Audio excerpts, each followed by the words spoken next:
The doorbell rang loudly.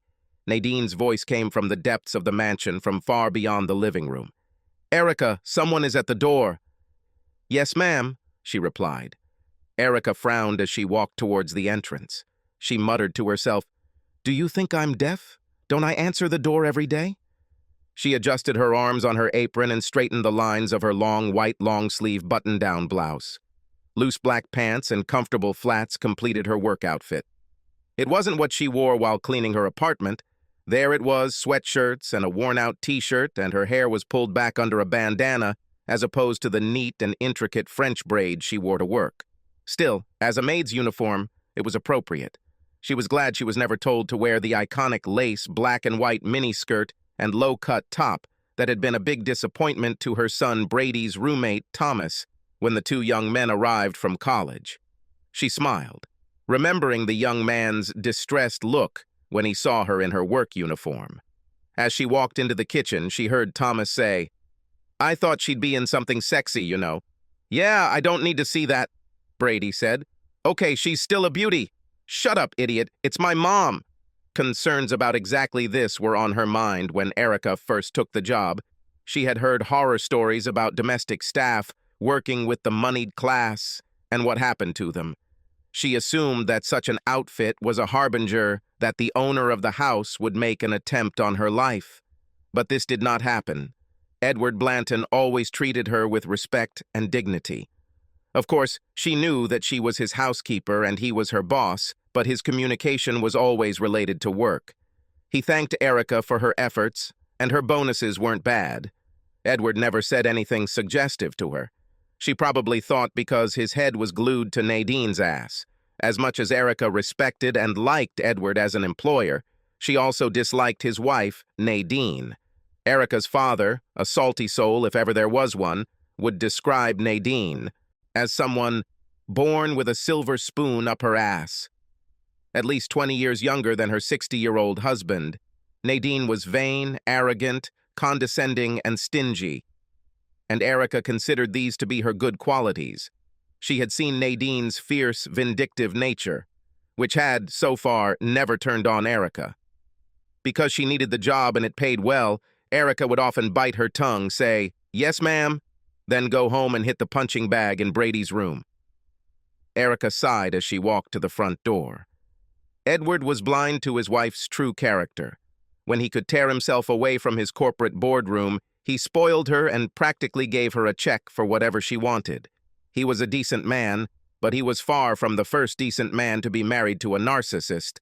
And like most narcissists, Nadine had perfected the art of showing her husband only what she wanted him to see. She opened the door to find another Beverly Hills socialite, about Nadine's age. With her nails and hair perfectly manicured, Julie Hastings was dressed in fashionable clothes, sunglasses that probably cost 4 figures, and a diamond pendant that probably cost more than Erica made in a year. Botoxed lips and bleached blonde hair completed the stereotype, and Erica could barely contain her laughter.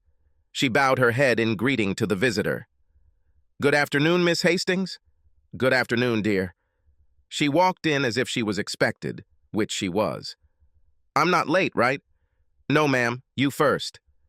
Erica sidestepped the condescending use of the word darling to refer to someone a decade older. There was no point in raising this issue. "Mrs. Blanton is hosting today in the solarium. Would you like me to tell you?" "No, thanks. I know the way." She walked deeper into the house. She was almost in the living room when Nadine appeared from afar. The women greeted each other with false warmth, with formal hugs and painful air kisses on the cheeks. Each woman immediately started telling the other how good they looked in their cute outfits. Erica hated insincerity, but worrying about the drama of mature trophy women wasn't her job. She returned to the kitchen where she began preparing trays of appetizers and light desserts for the meeting. Most of the work had already been done by Francesca, the Blantons' plump Latina cook. But that day she had gone to attend her granddaughter's baptism. Erica remembered Nadine's annoyance when Franny asked for the day off, saying there was a Shrub Foundation planning meeting that day and they needed food service that day. Edward replied that family was important and gave Franny the day off. With her wings clipped, Nadine gave in. although Erica thought her eyes said Nadine would remember this insult. Franny had prepared almost everything for Erica in advance and left instructions for the few remaining tasks. Erica gave Franny a small baby gift, hugged her, and wished her luck. More people arrived, mostly other high society denizens with too much time and money to waste. Erica sighed as she listened to the chatter and light laughter in the solarium. She believed in charity and helping other people, but the charities that Nadine and her circle were involved in seemed more interested in socializing and demonstrating that they cared than in actually doing things. For example, the Shrub Foundation's goal was to plant more greenery in public spaces to beautify and prevent soil erosion. In the 6 months they'd been dating, Erica didn't think they'd planted a single plant. She glanced at her watch. 10:49. Nadine ordered the food to begin serving at exactly 11. Erica checked, but everything seemed fine. The last tray of crab cakes was under the grill and she needed to cut 2 loaves of sourdough bread. She was just getting ready to grab a bread knife when the doorbell rang again. Erica went into the hallway to open it. The door opened to reveal a tall blonde man with blue eyes and a handsome masculine face, dressed in a smartly tailored suit. Despite his attractiveness, the man exuded a smugness that immediately alarmed Erica every time she saw him. Still, she nodded at him. "Good morning, Mr. Decker. Please come in." "Thank you, Erica." She resisted the urge to shudder. His tone and the way he lingered on her made her feel as if his gaze was leaving trails of mucus wherever it landed. However, the man worked for Edward, so she couldn't directly accuse him until Decker directly propositioned her or sexually harassed her. He never did this, but just watched her. Erica smiled again, this time effortlessly. "They're in the solarium, sir, about to start. Would you like me to take you there?" "Please." She led John Decker deeper into the house. She felt his eyes staring at her butt, but she tried to ignore it. Erica stopped at the door and gestured to him. Decker gave her a cold smile and went inside. Erica headed back to the front of the house, ignoring the squeals of delight from the women inside as the hens crowed over their rooster. She stopped at the entrance and looked out the side window, and there he was, standing there, at the tinted windows of Decker's limousine, dressed in a black suit. He brought the cigarette to his face, took a drag, and exhaled. Even from a distance, his boredom was visible. Erica hurried back to the kitchen and finished getting ready, keeping her eyes on the clock. At 11 o'clock sharp, she carried the trays into the sunroom and placed them on the decorative sideboard. Nadine's guests came over to help themselves to their plates. Erica heard many compliments towards Nadine, who beamed with pride, as if she was the one standing in the kitchen kneading bread and shelling nuts. A few minutes and a few trips later, she brought out all the food. She quickly checked the drinks bar, which had been prepared before the guests arrived, and everything looked good enough. Erica glanced at Nadine, who ignored her, and then walked away. She knew from bitter experience that she should not address the lady of the house in public without her permission. If Nadine needed anything at this moment, she would have looked at Erica, waiting for recognition. But the immediate tasks are over. She opened the front door. As soon as she did this, the man's head turned in her direction. Erica looked back, and since the corridor was clear, she beckoned him to enter. He smiled at her, put out the cigarette under his heel, and walked to the door. Erica watched him approach. When he reached the porch, she said, "Hi, Peter. How are you?" He shrugged. "Same song.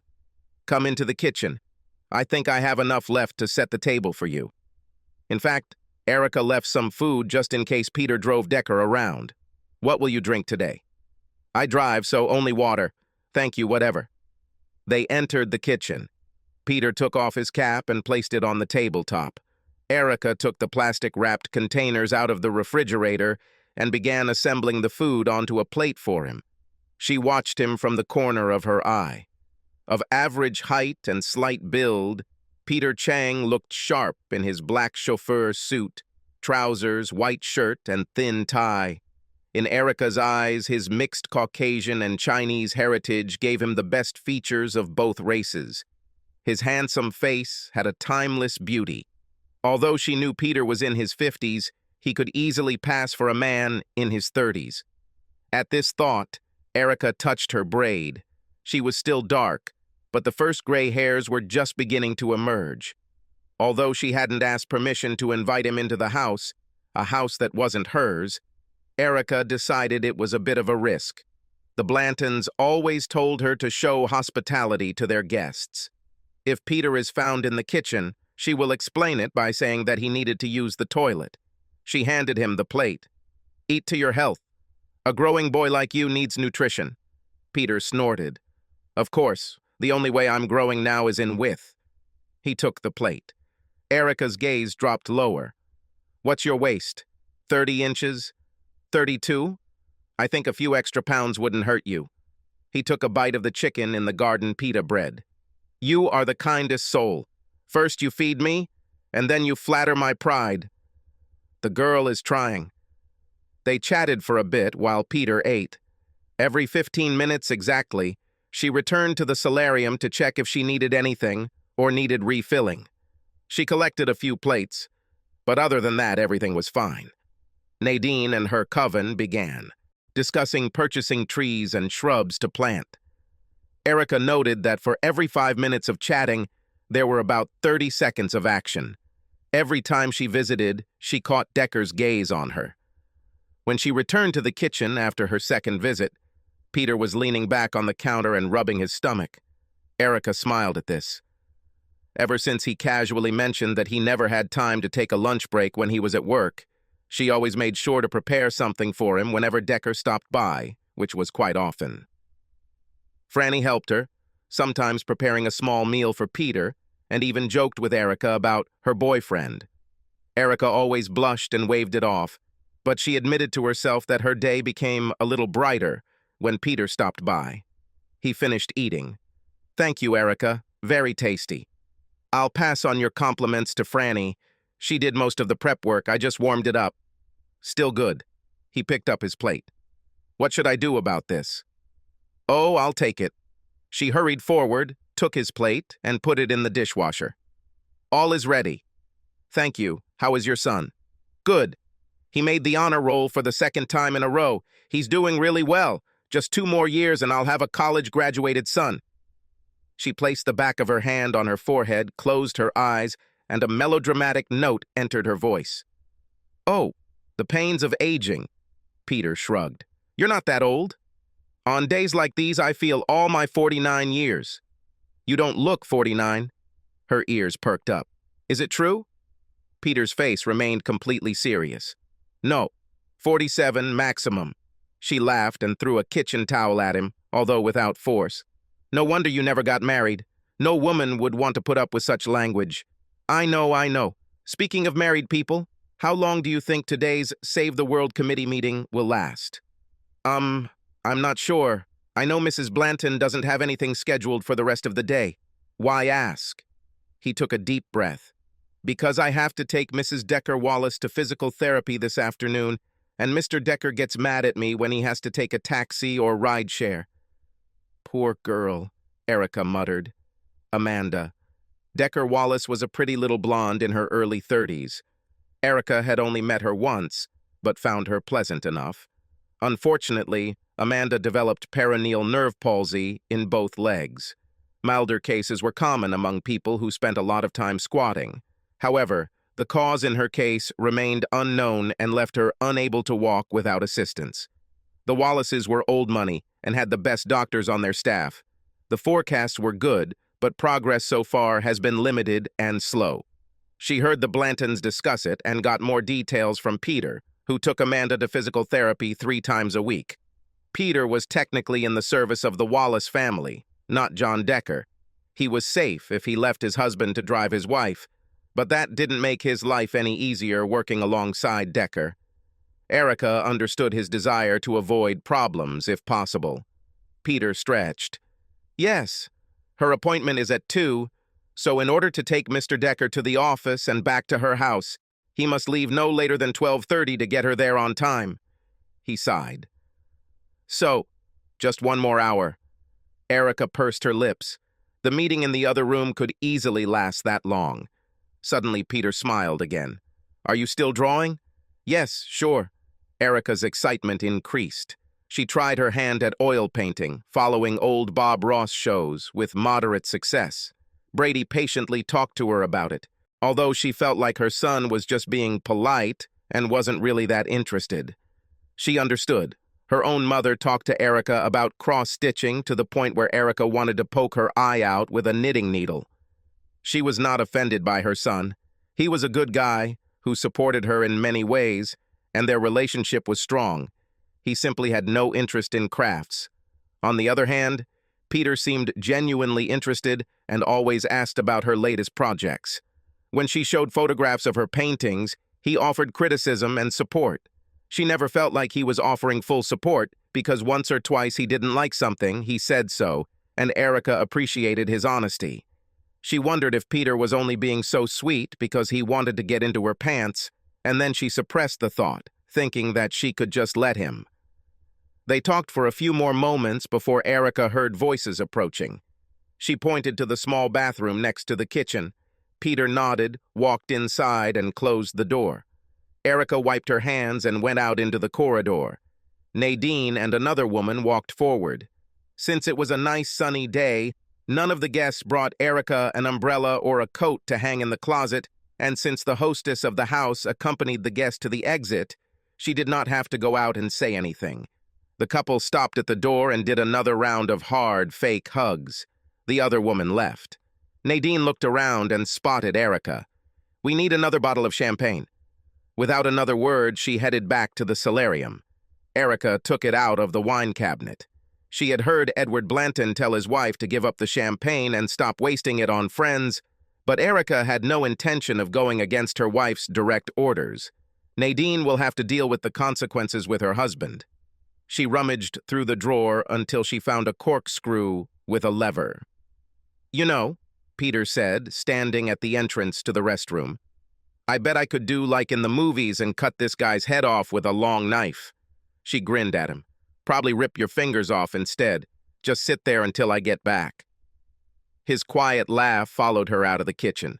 She put the champagne in a bucket of ice, took out the empty bottle, glanced at Nadine to see if she needed anything else, and returned to the kitchen. "So where were we? You imagined how you sympathized with my future missing hand? How did I do this? Use your imagination." Erica giggled and blushed. A small part of her mind scolded her for acting like a frivolous schoolgirl. The rest of her was enjoying this too much to care. They chatted for another 30 minutes, interrupting only when Erica went to check the solarium or when the guest left, accompanied by Nadine. Except for the first trip, Nadine hadn't spoken to Erica, which was fine with her. She was glad it was almost over. Cleaning up the mess in the kitchen would take some time, but she still thought she could finish her duties by 5.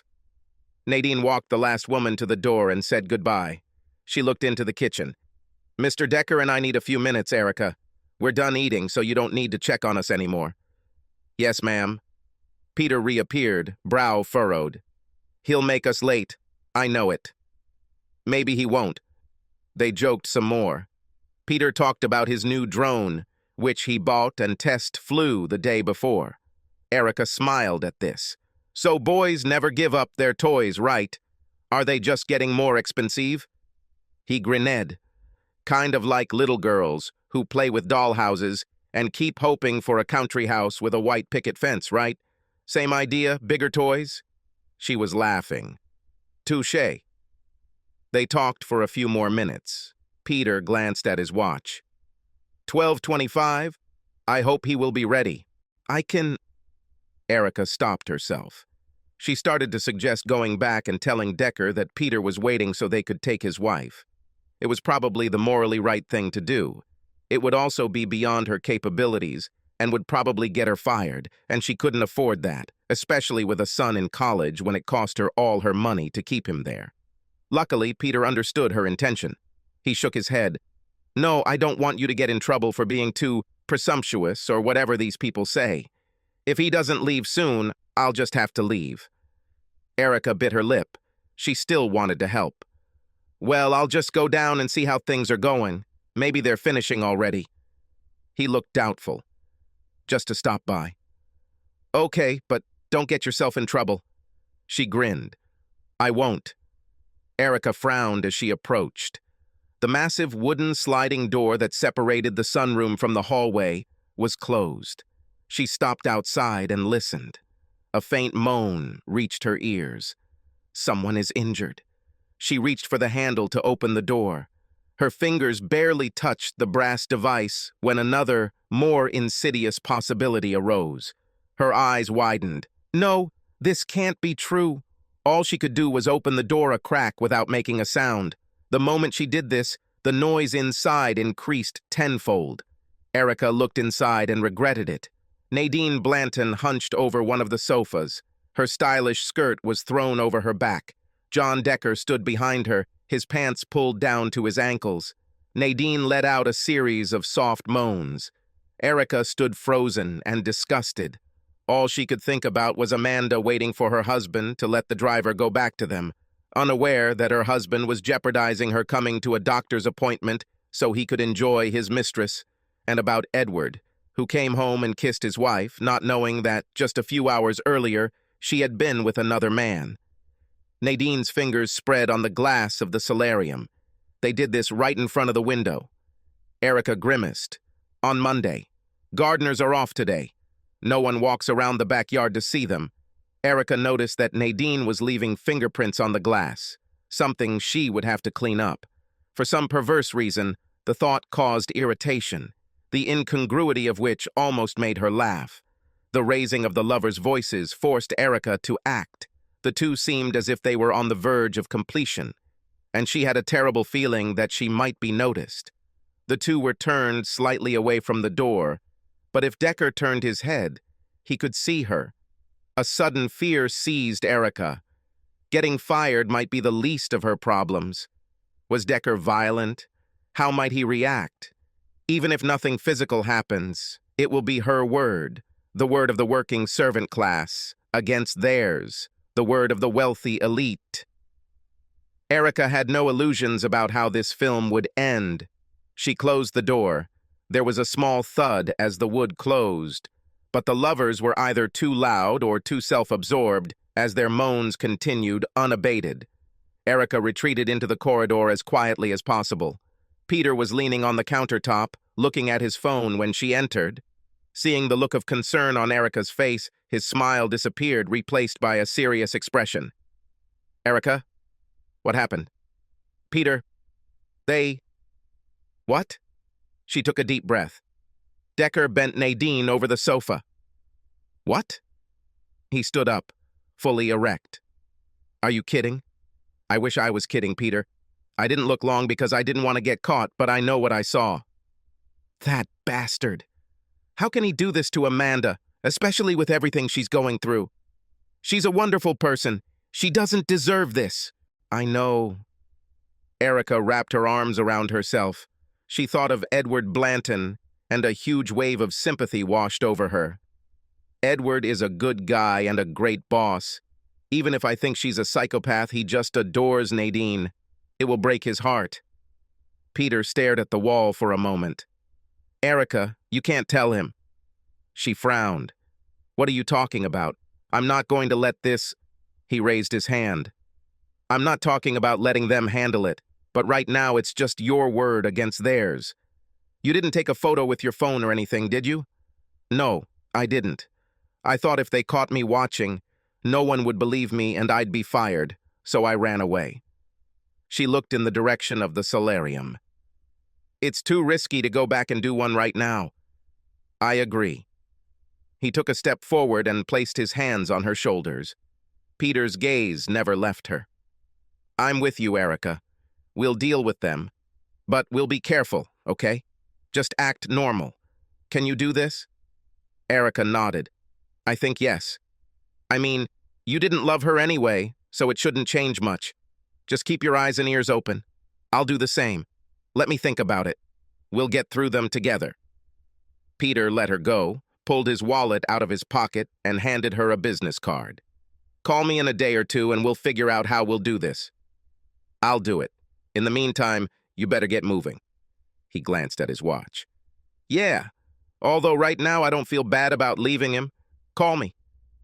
Peter turned to leave, but Erica put her hand on his arm. He looked at her. She smiled, leaned over, and kissed his cheek. Thank you. He responded with a smile and hurried to the door. Erica tidied up the kitchen, keeping an eye on the clock. It was almost 1 o'clock in the afternoon when she heard voices in the corridor. Nadine and Decker walked past the kitchen entrance on their way to the front door. She heard the front door open, a muffled curse, and hurried footsteps approaching. She concentrated on washing one of the pans. Nadine walked into the kitchen with Decker behind her. Erica, did you see the driver, John? Did he say anything to you? She briefly considered saying that she hadn't seen Peter, but the security cameras would have shown him entering the house. Erica said, he came in to use the restroom.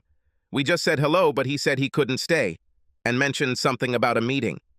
Decker frowned. Amanda, that's right. Nadine, can you call me a taxi? Sure. Erica, get on with it. Nadine escorted Decker out of the room. Erica sighed and reached for her home phone. Her cell phone rang. Erica looked at him and smiled to herself. It was a call from Peter. She checked the timer on the elliptical and saw that there were 5 minutes left in her hour-long cardio workout. Oh, to hell with it. She slowed down and picked up the phone. Hello, Peter. Hi, how are you? Just at the gym at my apartment complex, finishing up my routine. She got out of the car and headed towards the stairs. I'm sweating right now, so it's time for a long, hot shower. I think I'll just stand under it for a while and let the water run over me. Peter was silent for a second. That's a pretty colorful description. You really know how to unsettle a guy with your prepared speech. Erica laughed again.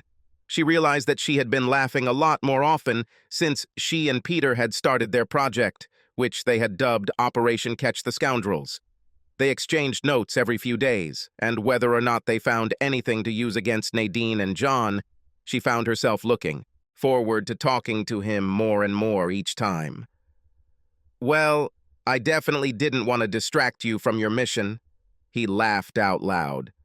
Come on, I don't mind the show. She blushed. Well, good, because I don't have anything for us. They watched the volatile couple for weeks without collecting any evidence. They tried to eavesdrop on the conversations by recording on their phones, but nothing worked.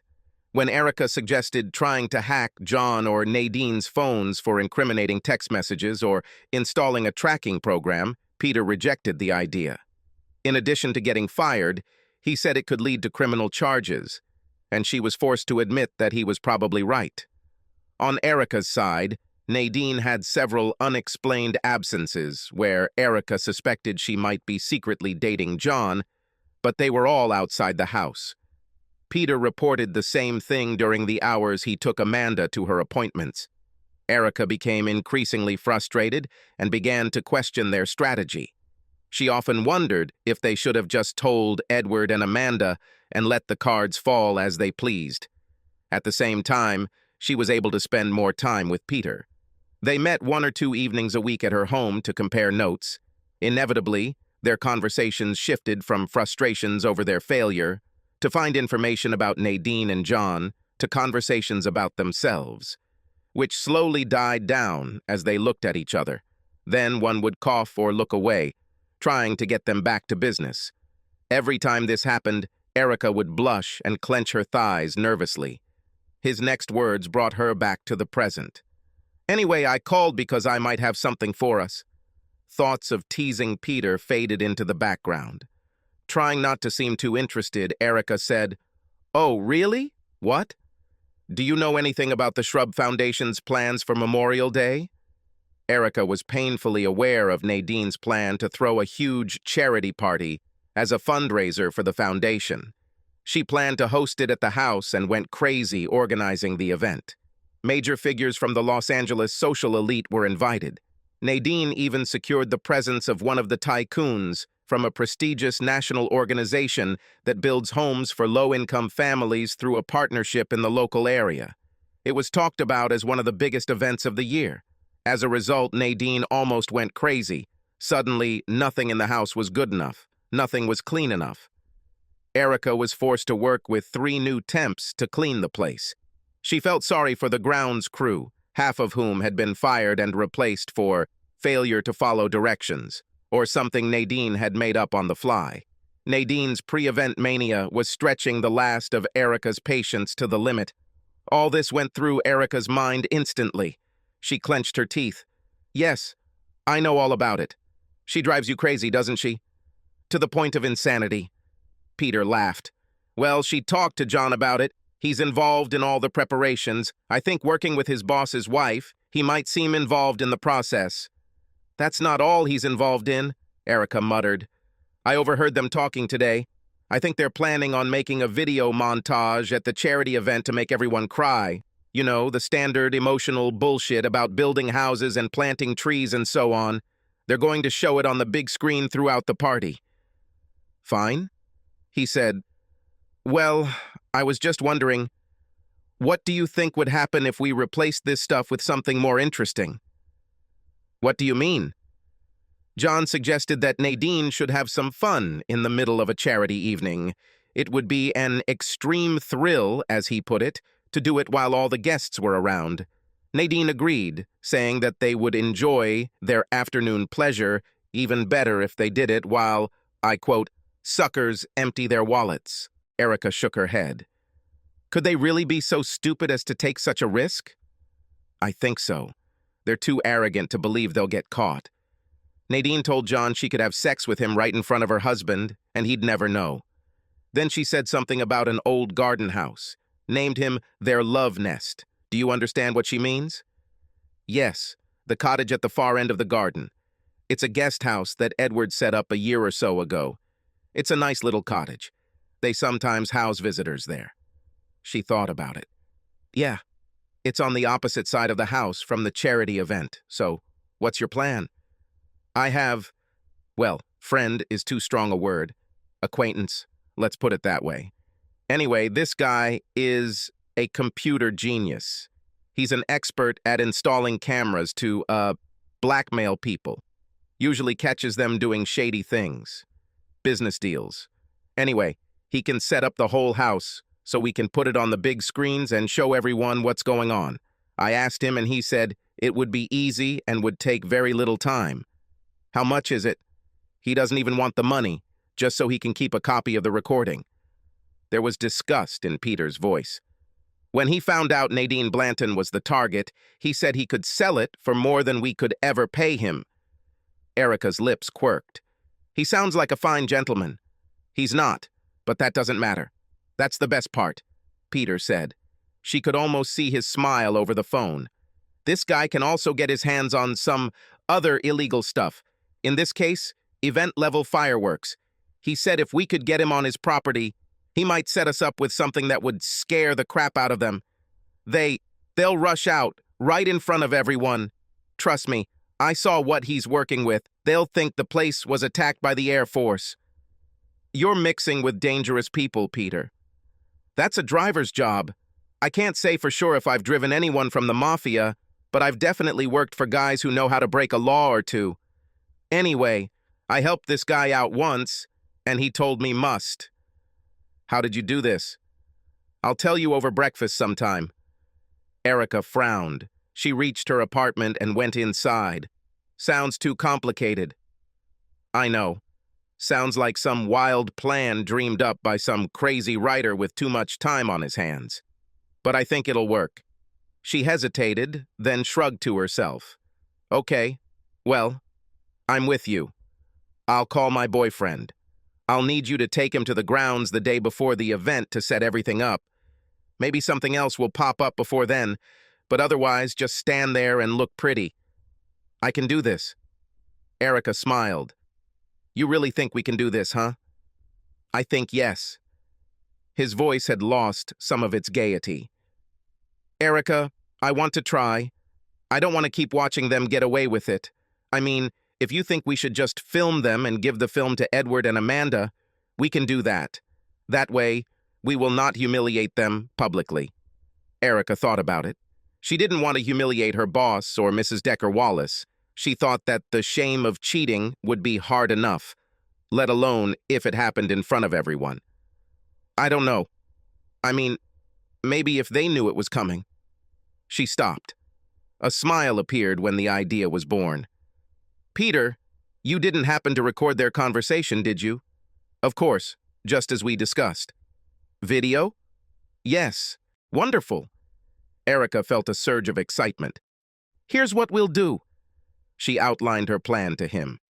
When she finished, Peter said, That's good. Do you think they'll agree? I think Edward will agree. Amanda, you tell me. I think I can convince her. Yes, I like it. He fell silent. You have a really big brain. Fine. Erica smiled. There was a slight tremble in her voice. If everything works out, you can show your gratitude to my big brain and all my other parts. Peter whistled. If I didn't know better, Erica, I'd think you were proposing to me. You don't know better because that's exactly what I do. She cleared her throat. We plan to meet tomorrow. I want to discuss all the little things and do this so I can see that appreciation. Erica watched the whirling celebration from the window in the Sunni room. 200 anxious citizens of Los Angeles milled about the lawn and erected tents, exchanging jokies. A light hum of conversation drifted through the open doors at the end of the hall, as did the soft music accompanying the promotional video that played endlessly on the giant screen. She wondered about the effectiveness of this approach. The video should have been shown once, after the guests had had a few cocktails, and the Shrub Foundation could have given an inspiring speech. The recording could then be played when everyone's attention was focused to maximize the impact on both their hearts and wallets. Regardless, the video was shown over and over again until guests began to ignore it. She laughed at herself. When did you become a PR expert? Maybe it's just common sense. Or maybe you now find fault with everything Nadine does. Erica watched Julie Hastings flirt and have fun with the media technician, a thin young man barely older than her son, who had been hired to operate the big screen. Hastings wrapped her arm around his neck and rubbed her purchased breasts against him before they disappeared. Even from a distance, Erica could clearly see his hand resting on her ass. God, are any of these people faithful? The object of her scorn emerged from the crowd, her hand intertwined with Edward's. Although it was only 11 in the morning, and the charity event had only lasted an hour, she already had a shaky step, which Erica recognized as the owner of the house had already been drinking heavily. In contrast, Edward wore a wooden smile as he moved next to his wife. His back was straight as an arrow. Edward nodded to the guests, but said little. Erica wondered what he was thinking about. The sound of footsteps in the corridor attracted her attention. She left the sunroom and escorted the woman to the restroom, waiting to see if she needed anything before leading her back. She checked that everything was still clean and then returned to her post. As soon as she approached the window, her cell phone beeped. Peter's message read, "Targets in motion." She took a deep breath. Erica left the mansion and headed towards the tent, where the audio and video equipment for the big screen was located. She caught Edward's gaze. Erica gave him a quick nod, and he nodded back. Edward then approached John's wife, Amanda. She frowned but nodded and signaled to several people standing nearby. The small group moved away, Amanda with the help of her cane and Edward supporting her on one side. On the other stood a mountain of a man in a suit and sunglasses. Erica's heart went out to the two devoted spouses. This will be very difficult for both of them. Thank God they have each other and their families to lean on. The small AV equipment tent was filled with consoles littered with knobs and switches.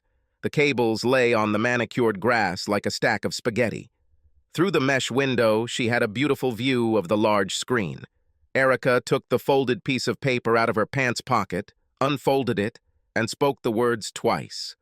Her hands were shaking, and she tried to remain calm. Her phone vibrated again. Another text. They're inside. Eyes in and on the house. The welcoming committee is in place. Wonderful. Erica felt a surge of excitement. Here's what we'll do. She outlined her plan to him. When she finished, Peter said, That's good. Do you think they'll agree? I think Edward will agree. Amanda, you tell me. I think I can convince her. Yes, I like it. He fell silent. You have a really big brain. Fine. Erica smiled. There was a slight tremble in her voice. "If everything works out, you can show your gratitude to my big brain and all my other parts." Peter whistled. "If I didn't know better, Erica, I'd think you were proposing to me. You don't know better because that's exactly what I do." She cleared her throat. "We plan to meet tomorrow. I want to discuss all the little things and do this so I can see that appreciation." Erica watched the whirling celebration from the window in the Sunni room. 200 anxious citizens of Los Angeles milled about the lawn and erected tents, exchanging jokies. A light hum of conversation drifted through the open doors at the end of the hall, as did the soft music accompanying the promotional video that played endlessly on the giant screen. She wondered about the effectiveness of this approach. The video should have been shown once, after the guests had had a few cocktails, and the Shrub Foundation could have given an inspiring speech. The recording could then be played when everyone's attention was focused to maximize the impact on both their hearts and wallets. Regardless, the video was shown over and over again until guests began to ignore it. She laughed at herself. "When did you become a PR expert? Maybe it's just common sense. Or maybe you now find fault with everything Nadine does." Erica watched Julie Hastings flirt and have fun with the media technician, a thin young man barely older than her son, who had been hired to operate the big screen. Hastings wrapped her arm around his neck and rubbed her purchased breasts against him before they disappeared. Even from a distance, Erica could clearly see his hand resting on her ass. God, are any of these people faithful? The object of her scorn emerged from the crowd, her hand intertwined with Edward's. Although it was only 11 in the morning, and the charity event had only lasted an hour, she already had a shaky step, which Erica recognized as the owner of the house had already been drinking heavily. In contrast, Edward wore a wooden smile as he moved next to his wife. His back was straight as an arrow. Edward nodded to the guests, but said little. Erica wondered what he was thinking about. The sound of footsteps in the corridor attracted her attention. She left the sunroom and escorted the woman to the restroom, waiting to see if she needed anything before leading her back. She checked that everything was still clean and then returned to her post. As soon as she approached the window, her cell phone beeped. Peter's message read, "Targets in motion." She took a deep breath. Erica left the mansion and headed towards the tent where the audio and video equipment for the big screen was located. She caught Edward's gaze. Erica gave him a quick nod, and he nodded back. Edward then approached John's wife, Amanda. She frowned but nodded and signaled to several people standing nearby. The small group moved away, Amanda with the help of her cane and Edward supporting her on one side. On the other stood a mountain of a man in a suit and sunglasses. Erica's heart went out to the two devoted spouses. This will be very difficult for both of them. Thank God they have each other and their families to lean on. The small AV equipment tent was filled with consoles littered with knobs and switches. The cables lay on the manicured grass like a stack of spaghetti. Through the mesh window, she had a beautiful view of the large screen. Erica took the folded piece of paper out of her pants pocket, unfolded it, and spoke the words twice. Her hands were shaking, and she tried to remain calm. Her phone vibrated again. Another text. They're inside. Eyes in and on the house. The welcoming committee is in place. Erica looked at the center console and found the handle Peter had pointed to. It was marked VSRC. The indicator pointed to the number 1. I'm glad he showed me this. I would never have understood it. The microphone was where she expected. She placed her hand on the next dial that read ASRC. She flipped it from 1 to 2. In an instant, the music coming from the speakers disappeared. She also turned the VSRC knob to 2. The video disappeared, replaced by a drifting camera pointing towards a small bungalow surrounded by flower beds and trimmed hedges. Even as Erica switched, the image jumped and wavered before stabilizing. "Jesus, Peter, hold that thing tight," she grumbled. The drone image remains in place. Erica took a deep breath, picked up the microphone, and pressed the send button. Her eyes settled on the script. "Ladies and gentlemen, let us ask you to turn your attention to the big screen. Your presenter, Nadine Blanton, and her partner from the Shrub Foundation, John Decker, are about to give a presentation." She clicked on the pre-typed text on her phone, visually confirmed. "Go." The screen erupted in bursts of light and color as carefully hidden fireworks exploded around the guest house. Some were spinning on the ground, scattering sparks and flames across the gardens. Others shot into the sky, exploding above the roof. One broke a window. Thunderous explosions echoed across the lawn, causing Erica to flinch. If they were so loud where she stood, then they must have been deafening to the two lovers. She was laughing. I wonder how much they are enjoying their midday pleasure now. She looked outside. The beneficiaries alternated between looking at the screen and at the performance taking place above the roof. When the explosions died down, she heard someone shout, "There, let's—" Several of those present hurried to leave. The bulk continued to stare at the screen, while the smart few, perhaps sensing some nasty shit was about to happen, headed towards the front of the estate and their waiting cars. The fireworks continued unabated. Peter wanted to show the cameras inside as well, but aside from breaking retaliation laws, Erica pointed out that a film about Nadine and John would be great leverage for Edward and Amanda in their divorces. Peter agreed with this. However, I hope the guy with the fireworks gets his money's worth. I will not be sorry if these images become public after the trial is over. Two people ran into the tent. The first was Julie Hastings. The second was a media technician. Hastings looked around, saw Erica, and was surprised. "You? What are you doing here?" "Working," Erica answered. "Who the hell are you?" The young man barked, trying to look threatening, which almost made Erica laugh. She put her hand in her pocket and grabbed the heavy object. He took a step towards her. "Get out of my way." "I work directly for Mr. Blanton," she said. "He's paying for it all. It's his property, and he approves of what I'm doing. You better back off." "Chris!" Hastings' voice rose to a shout. He reached out to her. Erica raised her hand, pressed the stun gun against him, and pulled the trigger. There was a boom, and Chris stiffened before falling. Hastings screamed. "You killed him!" "He'll be fine in a few minutes," Erica said with a grin. "If he didn't want to get hit, he shouldn't have tried to touch me." You... Hastings pointed a trembling finger at Erica.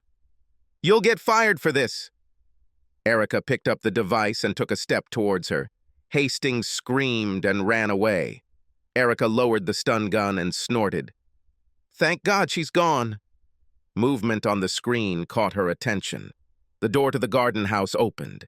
Nadine and John ran outside. He was still trying to pull up his pants. She was still trying to button her blouse. The camera zoomed in on the couple, and it was clear that she was holding a crumpled bra in her hand. Anyone with half a brain could figure out what they were doing. As if someone had pressed a switch on their way out, the fireworks stopped. Erica laughed. In a way that was true, since she was sure that Peter had pressed the stop button. Nadine and John froze, looking at something. Edward, Amanda, and their companions appeared at the edge of the screen as the camera zoomed out. They approached the upset lovers, stopping 15 feet away. Although there was no sound, the guests of the charity evening watched with fascination the performance unfolding before them. A man and woman in smart suits approached Nadine and John. Each one handed an envelope, one to John, the other to Nadine. As soon as she looked at him, Nadine collapsed to the ground. John, however, moved towards Amanda. She shouted at him, waving her cane. Edward pointed at John and said something. John froze, and even from the low resolution of the drone camera, you could see the blood leaving his face. Then John's face twisted with anger. He took another step, but a huge man with Amanda stood between them.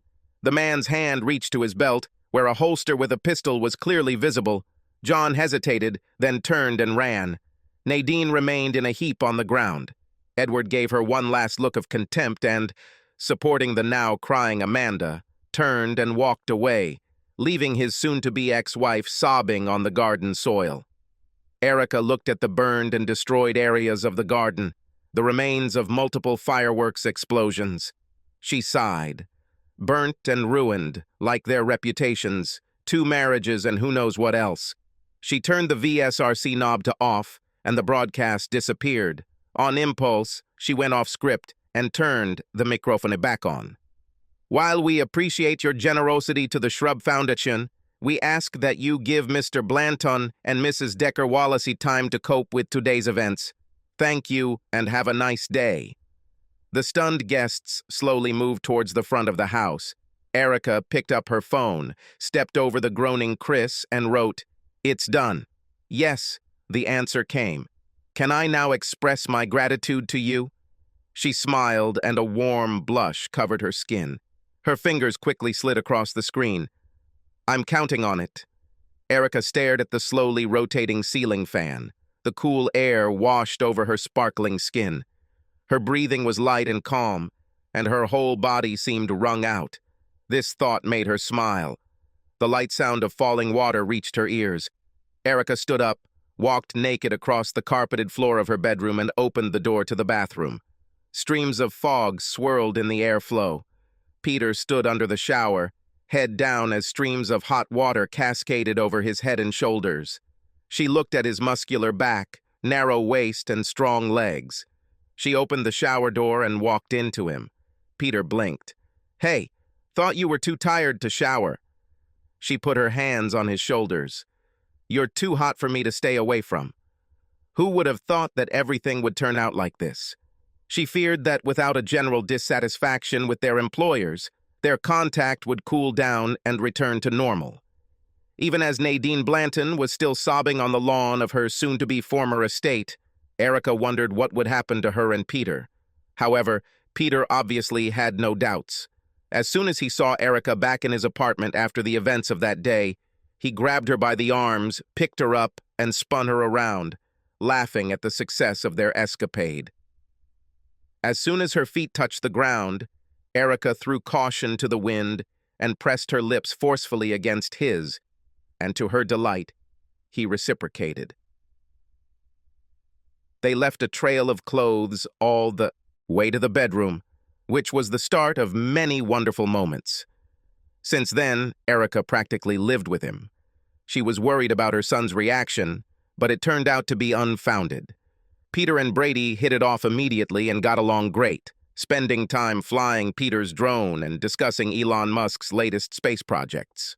Brady even told her, "It's too early to tell, Mom, but I think he's good." Erica smiled at the memory. Her son was indifferent to previous boyfriends, which only increased her good feelings towards Peter. She looked at her watch, and her smile faded. After eating, she would unfortunately have to go, as the next day, Monday, marked the start of a new work week for both of them. Peter was technically on call 24/7, but his responsibilities were greatly reduced after John Decker was kicked out of the family. Likewise, Erica's job became much easier without Nadine hanging over them. The divorces continued, and were nasty. Nadine pleaded with Edward, saying it was a mistake, but he was adamant. Seeing the writing on the wall, she tried to challenge their tentative agreement, but with Edward's money and experience, she had no chance. Last she heard, Nadine had signed an agreement in exchange for a lump sum payment before disappearing. Franny said Nadine had gone to the East Coast, but Erica didn't care as long as she went. John was much more aggressive, insulting Amanda and her family publicly and on social media. This continued until he was found beaten to within an inch of his life in the parking lot of his cheap apartment. From his hospital bed, he said, well, more like he wrote it, since his jaw was broken, that Amanda's father had sent thugs after him, but it couldn't be proven. Their divorce progressed through the courts, although after Edward immediately fired John after a charity event, John's money and opportunities dried up. They were all also questioned by the police in connection with fireworks and complaints from neighbors. Erica and Peter pretended to be unknown, as did Edward and Amanda. The estate's security cameras just accidentally malfunctioned that day, and nothing was recorded. Erica thought that the police knew more than they were letting on, but since this was an isolated incident that occurred on the grounds of a wealthy estate, the only damage was done to the estate, and no one was hurt. She assumed that the police were inclined to turn a blind eye instead of investing resources into an investigation that will be met with obstacles from the very beginning. Erica sighed. Despite all the commotion, they both still needed to work. Houses had to be cleaned and employers had to be driven everywhere. It will be difficult for both of them to see each other during the week. I guess that's life, right? As if reading her thoughts, Peter said, "It's going to be a long week. When can we meet again?" "Probably not until Friday. Brady has the awards ceremony on Wednesday. I took that time off, so it's going to be a bit of a busy week for me." "Engineering scholarship ceremony?" She smiled. "Yes. Did he tell you?" "He invited me. He also said it would take a lot of the financial burden off of you." "This is true." I congratulated him. "Unfortunately, this is at the same time that I have to take Amanda to one of her meetings. Brady understood and said that we would spend time together later." Erica leaned on him. "I'm glad you two get along so well. He's a good guy. He had a good mom to raise him." His hand wrapped around her shoulder and squeezed. Erica sighed. There was a knock on the door. Peter frowned. "I wonder who it is?" He headed toward the front door. Aware that she was wearing only a shirt and nothing else, Erica was left behind.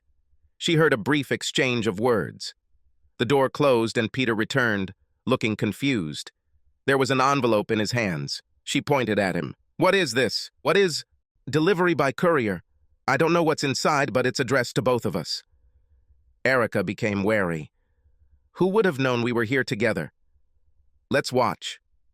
He took a knife, carefully opened the top, and poured out the contents.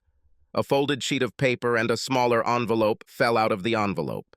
Peter unfolded the page and held it so they could read together. "Dear Eric and Peter, we apologize that we cannot do this publicly. We would like to openly thank those who warned us about the betrayal of our spouses. Unfortunately, there is an ongoing legal battle for both of us, and our divorces will be dragged out in the courts for a long time, not to mention a police investigation into someone setting off numerous illegal fireworks in a residential area. So it's best if we keep it a secret. We both hope that you understand how highly we value loyalty and wish to reward it. Rest assured, when the dust settles, and there is no longer any scrutiny on our finances, both of you will receive raises and improved benefits. We both had our suspicions, but we never thought our cheating spouses would be so brash or disrespectful. So we thank you for bringing this to our attention and allowing us to prepare ourselves to respond accordingly. We can't say we approve of fireworks no matter who sets them off." Erica blushed, but Peter simply smiled and said, "They know, but they're just saying it to cover themselves." She nodded and continued reading. "In the meantime, we agree that you should be compensated for your inconvenience. Please take this as a small token of our appreciation. And please be discreet about this until we can discuss it openly. With our respect and gratitude, E.B. and A.W. Peter said, Edward Blanton and Amanda Wallace." Erica took the smaller envelope. "What is this?" He handed her the knife, hilt first. "Your turn." She carefully opened the top and took out 2 pieces of paper. "Paid for the name," she sighed. Peter frowned. "What?" Erica couldn't help but tremble. "Peter, these are checks for $50,000 each." "What?" He took them from her. "Damn, this is crazy." "That's a pretty generous bonus." "Maybe." He took her hand, raised it to his lips and kissed it. "But that means your financial problems are over." The realization of this moment made Erica smile involuntarily, and tears filled her eyes. She took the check and pressed it to her chest. "I never expected this. I just wanted to make the right choice and help." "Me too. Who knew we'd find the prize at the end of the rainbow?" She squeezed his hand and kissed his cheek. "I found much more than that." His answering smile made her feel a tingling sensation all over her body again. Erica laughed and said, "Okay, let's finish these sandwiches." Peter picked her up and picked her up, making Erica laugh. "Screw dinner. If I have limited time with you, I know how I want to spend it." Satisfied, she pressed her head against his neck as he carried her down the hallway. Her stomach growled and she laughed again. "Quiet, I'll feed you later. There are more important things to do now." Peter carried her into the bedroom and carefully closed the door. Subscribe to our channel so that your second chaff doesn't cheat on you, and go ahead and listen to the next story, because this story is nothing compared to the next one. If you're under 18, don't even think about listening to the next one. Listening to the next one. Listening to the next one. Listening to the next one. Listening to the next one. Listening to the next one. Listening to the next